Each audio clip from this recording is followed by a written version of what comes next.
بسم اللہ الرحمن الرحیم۔ السلام علیکم۔ سبق نمبر 2، نظریہ پاکستان۔ ذرا ایک نظر ان تصاویر پر ڈالیں۔ یہ تصاویر ایک پوری داستان سنا رہی ہیں۔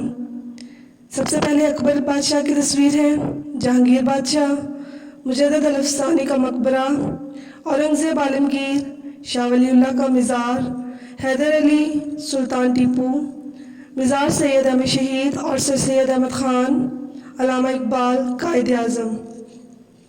یہ وہ لوگ ہیں جنہوں نے برصغیر کی تاریخ میں اپنا نام رقم کیا۔ ان سب کی تصاویر ایک ساتھ دکھانے کا مقصد یہ ہے، انہوں نے جو تاریخ میں اہم کردار ادا کیا، اس کا ہمارے سبق سے گہرا تعلق ہے، جو ہم اس سبق میں پڑھیں گے۔ اس سبق میں ہم کیا کیا پڑھیں گے؟ مصنف کا تعارف، نظریہ کیا ہے، نظریہ پاکستان، سبق کا تعارف، سبق کی تفہیم، سبق کا خلاصہ اور مشقی سوالات کا حل۔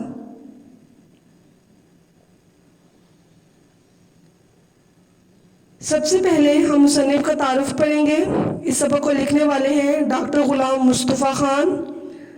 ڈاکٹر غلام مصطفیٰ خان پاکستان کی ممتاز روحانی شخصیت، ماہر تعلیم اور عالم دین تھے، اور انہوں نے نہایت اعلیٰ سطح کی تعلیم حاصل کی۔ ڈاکٹر غلام مصطفیٰ خان کا تعارف آپ کی کتب پر موجود ہے۔ پیارے طلبہ، آپ اس کو وہاں سے پڑھ لیں گے۔ ڈاکٹر غلام مصطفیٰ خان کی ادبی خدمات۔ ان کا سب سے بڑا کام تحقیق ہے۔ آپ نے انگریزی، اردو، عربی، فارسی میں 100 سے زائد کتب تصنیف کی۔ یہاں پر بھی ان کی 2 تصانیف آپ کو دکھائی دے رہی ہیں، اقبال القرآن، سراج البیان۔ اس کے علاوہ باقی تصانیف کے نام آپ خود پڑھ لیں۔ وقت کی کمی کی وجہ سے میں ان کی تمام تصانیف کے نام جو ہے وہ نہیں پڑھ سکتی۔ نظریہ کیا ہے؟ پیارے طلبہ اور طالبات، پچھلے صفحات میں ہم نے آپ کو جو تصاویر بتائیں، ان سے یہ بات آپ سمجھ چکے ہوں گے کہ برصغیر یعنی ہند و پاک کے خطے میں مسلمانوں نے صدیوں سے اپنے دین، عقیدے، روایات، تہذیب اور تمدن کی حفاظت کے لیے نہایت جدوجہد کی ہے۔ نظریہ سب سے پہلے سر سید احمد خان نے پیش کیا تھا۔ پیارے طلبہ، نظریے کا مطلب کسی قوم کے وہ اصول، سوچ اور فکر ہیں جس کی بنیاد پر کوئی سیاسی شناخت حاصل کر لی جاتی ہے، اور مسلمان بھی اپنے لیے جو ہے وہ علیحدہ شناخت چاہتے تھے۔ اس لیے 2 قومی نظریہ ہی کو نظریہ پاکستان بنا لیا گیا۔ نظریہ پاکستان سے کیا مراد ہے؟ نظریہ پاکستان سے مراد یہ تصور ہے کہ متحدہ ہندوستان کے مسلمان، ہندو، سکھ اور دوسرے مذاہب کے لوگ ہر لحاظ سے مختلف ہیں۔ مسلمانوں کا طریقہ عبادت، کلچر، روایات ہندوؤں کے طریقہ عبادت، کلچر اور روایات سے بالکل مختلف ہے۔ اسی نظریے کو 2 قومی نظریہ بھی کہتے ہیں، جس کی بنیاد پر 14 اگست 1947 کو پاکستان وجود میں آیا۔ مضمون کا تعارف۔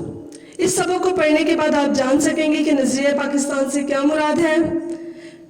اکبر بادشاہ نے اسلام کو بدلنے کا خواب اور اپنے مذہب کی تشکیل اور نئے مذہب کی تشکیل کیسے کی، حضرت مجدد الافسانی کا کردار، مغل بادشاہوں کا رویہ، سلطان حیدر علی اور سلطان ٹیپو کی بہادری، شاہ ولی اللہ کی دینی خدمات، سر سید احمد خان کی خدمات، شدھی اور سنگٹن کی تحریک، کانگریس اور مسلم لیگ کا قیام اور ہندوؤں کی سازشیں، جنگ عظیم اول، خلافت عثمانیہ اور تحریک پاکستان۔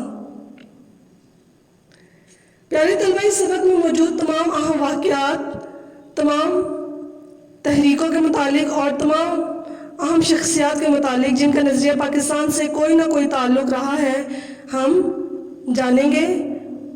سب سے پہلے مغل بادشاہ اکبر بادشاہ نے اپنے لیے ایک نئے دین الہی کی بنیاد رکھی تھی، جس سے رایا سے نا اتفاقی دور ہو۔ اکبر کے نئے دین کو کسی نے بھی تسلیم نہیں کیا تھا اور مسلمانوں کی قیادت مجدد الافسانی نے کی تھی۔ مجدد الافسانی کون تھے؟ اکبر کے دور میں جب ہندوانہ رسوم و رواج رائج ہوئے اور دین اسلام کا تشخص خطرے کا شکار ہوا تو آپ دین اسلام کی سربلندی کے لیے سامنے آئے۔ آپ نے بہت تکالیف برداشت کی۔ اقبال نے آپ کو ہند میں دین اسلام کا محافظ کہا ہے۔ جہانگیر بادشاہ نے آپ کو قید میں رکھا، لیکن آپ ہی کے ذریعے اس نے اپنے آپ کو بدلا اور اپنا رویہ جو ہے وہ سب کے ساتھ ٹھیک کیا۔ اورنگزیب عالمگیر نہایت خدا ترس نیک دل انسان تھے، رعایا کا خیال رکھتے تھے اور انہوں نے بھی مذہب اسلام کی ترویج و اشاعت کے لیے بہت اہم کام کیا۔ پیارے طلبہ، اس سے پتہ لگتا ہے کہ ہر دور میں اسلام کی سربلندی کے لیے کوئی نہ کوئی کوشاں رہا ہے۔ مغل سلطنت کا زوال، مغلیہ خاندان کے زبردست بادشاہوں میں آخری بادشاہ تھے اورنگزیب عالمگیر۔ اورنگزیب عالمگیر کے بعد مغل بادشاہوں کا ایک تخت کے تحت رہنا مشکل ہو گیا تھا اور آپس کی نہ اتفاقی اور لڑائی جھگڑے مغلیہ سلطنت کے زوال کا باعث بنے تھے۔ ایسٹ انڈیا کمپنی نے کب بر صغیر میں قدم جمائے تھے؟ ایسٹ انڈیا کمپنی ایک تجارتی ادارہ تھا اور یہ تجارت کی غرض سے جو ہے انہوں نے بر صغیر پر کاروبار کے لیے نظریں جو ہے وہ مرکوز کر لی تھیں اور یہاں برطانیہ کے قبضے کی راہ ہموار کی تھی۔ 1857 کی جنگ آزادی تک ہندوستان میں کمپنی کا راج تھا۔ اس کے بعد ہندوستان براہ راست تاج برطانیہ کے زیر نگیں آ گئے تھے۔ مرہٹے کون تھے؟ مرہٹا قوم جو تھی وہ ہندوؤں کی ایک قسم تھی۔ یہ اسلام کے سخت دشمن تھے اور شاہ ولی اللہ نے جو ہے احمد شاہ ابدالی کو ان پر حملہ کرنے کے لیے بلایا تھا۔ احمد شاہ ابدالی کے حملے کے بعد مرہٹے دوبارہ سر نہیں اٹھا سکے تھے۔ شاہ ولی اللہ، مغلیہ سلطنت کے زوال کے بعد بہت سے لوگوں نے سنجیدگی سے زوال کے اسباب پر غور کیا اور ان میں سے ایک شاہ ولی اللہ بھی تھے۔ آپ نے زوال کے اسباب پر بھی غور کیا اور ان کو طریقے بھی بتائے کہ وہ کیسے اپنے آپ کو جو ہے وہ دوبارہ ترقی کی راہ پر گامزن کر سکتے ہیں۔ احمد شاہ ابدالی کے متعلق پہلے بھی آپ کو بتایا گیا ہے کہ مرہٹا ایک قوم تھی اور انہوں نے جب طاقت پکڑ لی تھی تو ان کے زور کو ختم کرنے کے لیے احمد شاہ ابدالی نے مرہٹوں پر حملہ کیا تھا اور پھر اس کے بعد جو وہ مرہٹے دوبارہ زور نہ پکڑ سکے تھے۔ اس سے یہ صاف ظاہر ہے کہ مسلمانوں کے درمیان مستحکم رشتہ ان کا عقیدہ، کلمہ اور دین ہی ہے کہ ہر دور میں جو ہے وہ مسلمانوں کے لیے علیحدہ مملکت کی ضرورت محسوس کی گئی کیونکہ مسلمانوں کا کلمہ، عقیدہ اور دین جو ہے وہ سب سے مختلف ہے اور اسی بنیاد پر جو ہے وہ نظریہ پاکستان بھی جو ہے وہ وجود میں آیا تھا۔ نواب سراج الدولہ بنگال کے آخری آزاد حکمران تھے۔ اپنوں کی غداری کی وجہ سے آپ کو ایک جنگ میں شکست ہوئی اور آپ شہید ہو گئے۔ آپ کی شکست کے بعد بنگال پر ایسٹ انڈیا کمپنی کے اقتدار کا سورج طلوع ہوا تھا اور وہاں کے مسلمان جو ہے وہ نہایت بدحالی کا شکار ہو گئے تھے۔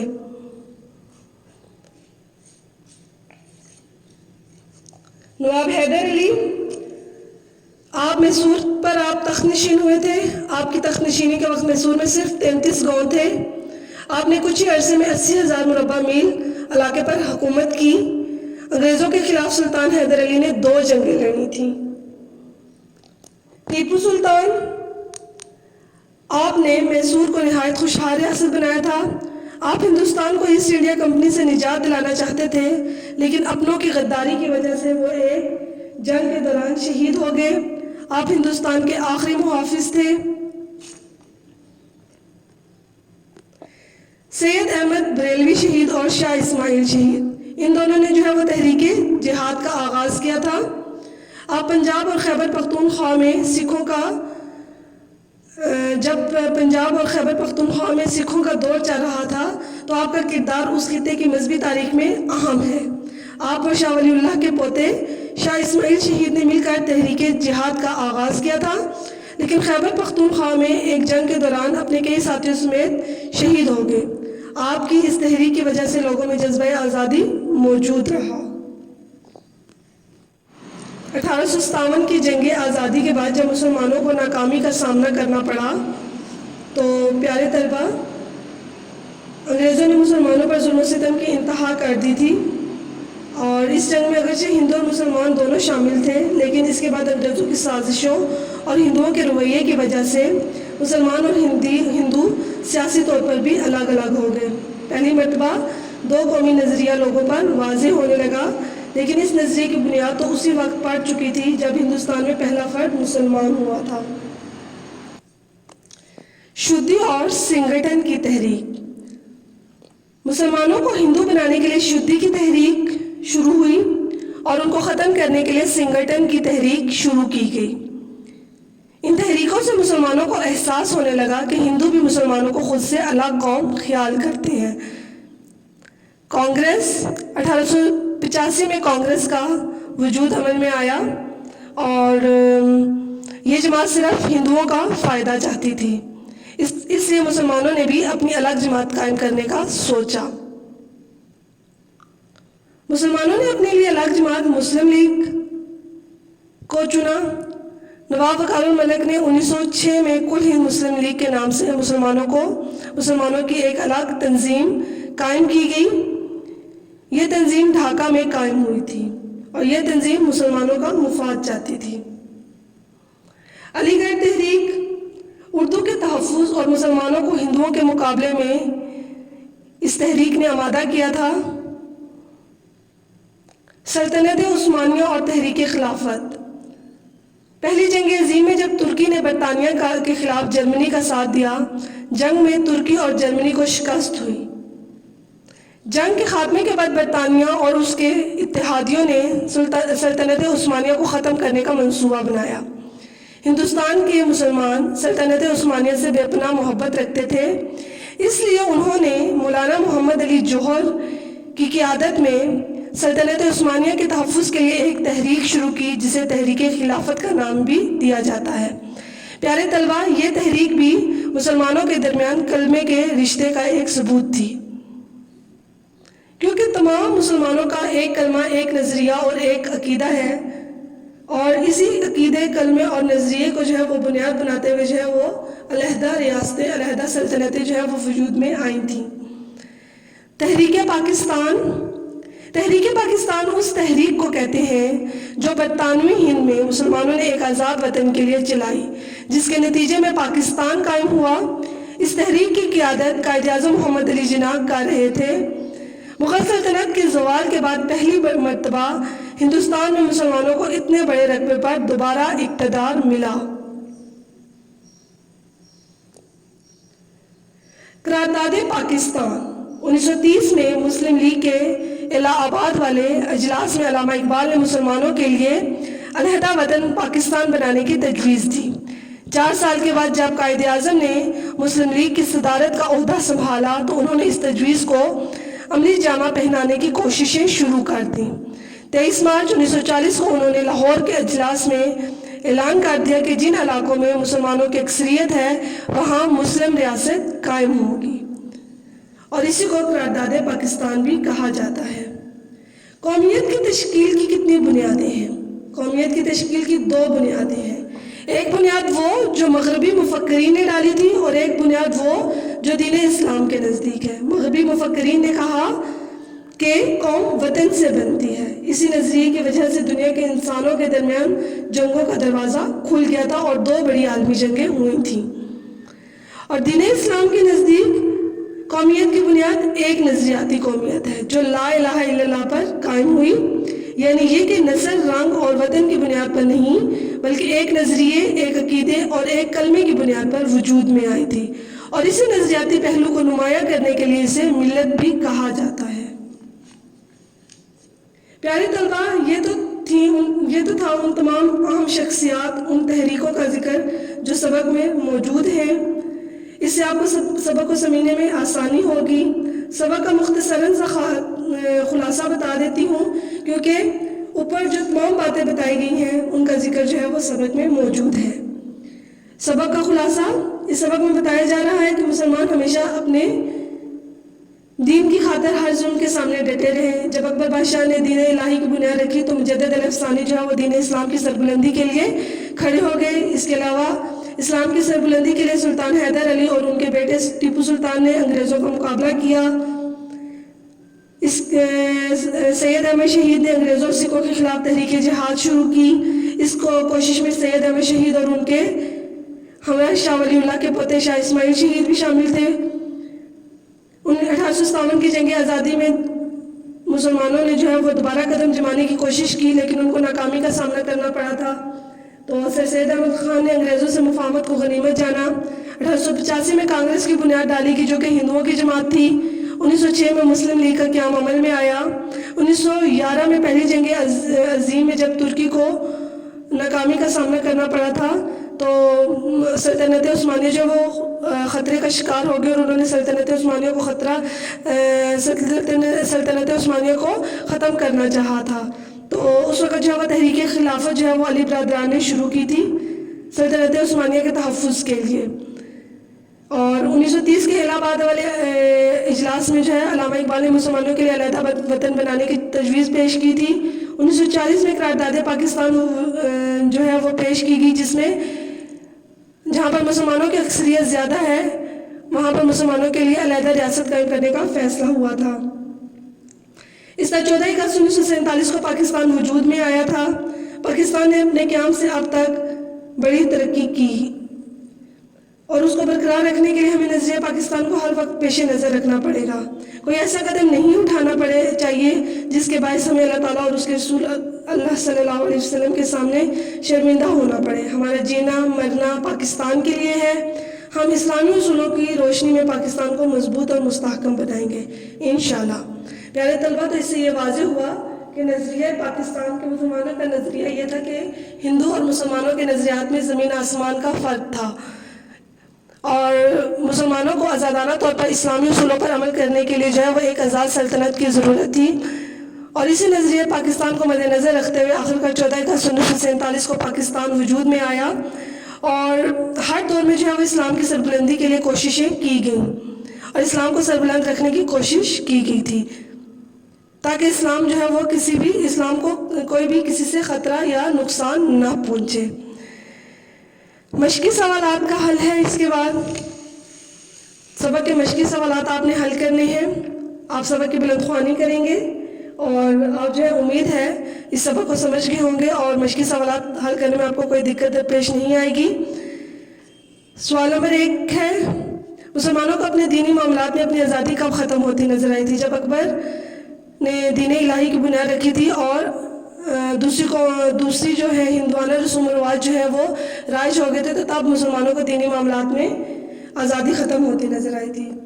سلطان ٹیپو اپنی جدوجہد میں کیوں کامیاب نہ ہو سکا؟ اپنوں کی غداری کی وجہ سے. میں ویسے مختصراً سے آپ کو بتا رہی ہوں، آپ نے اپنی کاپی میں تحریر کرنا ہے. تحریک خلافت کیوں شروع کی گئی تھی؟ جب سلطنت عثمانیہ خطرے کا شکار ہو گئی اور سلطنت عثمانیہ کو ختم کرنے کی کوشش کی گئی تو تب تحریک خلافت شروع کی گئی تھی.